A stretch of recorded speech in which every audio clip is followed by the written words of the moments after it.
Quoi de neuf, Laura, depuis 2020? Eh bien, depuis 2020, j'ai écrit un nouveau spectacle. Je crois que c'est pour ça que je suis là, non? Ils sont cons. Oh!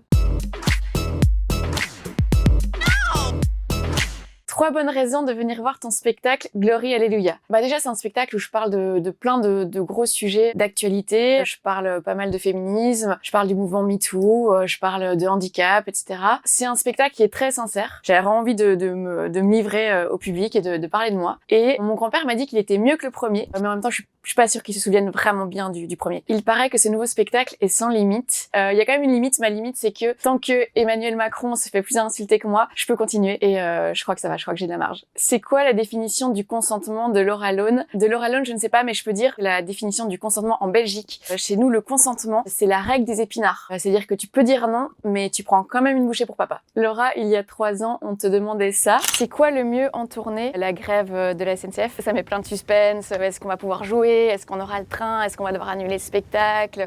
Est-ce qu'on aura une place assise?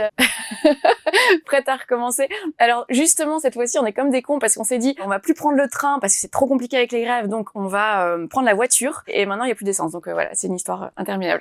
Il y a 5 ans, tu as été diagnostiqué Asperger. Ça a été un soulagement pour toi? Oui, ça a été un vrai soulagement parce que en fait, quand pendant toute ta vie, tu te dis, je suis différente et c'est pas normal, et puis qu'un jour on te dit, bah non, c'est normal et voilà les raisons. En fait, ça change complètement ta perspective et puis ça t'apprend juste comment tu fonctionnes et puis les choses sont quand même plus simples. C'est quoi exactement le syndrome d'Asperger? Alors, on dit plus vraiment aujourd'hui syndrome d'Asperger. Aujourd'hui, on dit trouble du spectre autistique. Et en fait, c'est un fonctionnement différent du cerveau qui implique un impact sur les relations sociales, sur la sensorialité, sur la communication, l'organisation du quotidien. C'est juste une différence. Et en tout cas, pour moi, une différence, c'est une richesse. Donc, c'est plutôt cool. Patricia Cass ou Patrick Sacas? Ça, c'est la vraie question. Mais aujourd'hui, je sais que c'est Patricia Cass. Mais quand j'étais petite et que j'entendais à la radio Patricia Cass, j'entendais vraiment Patrick Sacas et je pensais vraiment que c'était un mec. Mon mec à moi, il me parle d'aventure.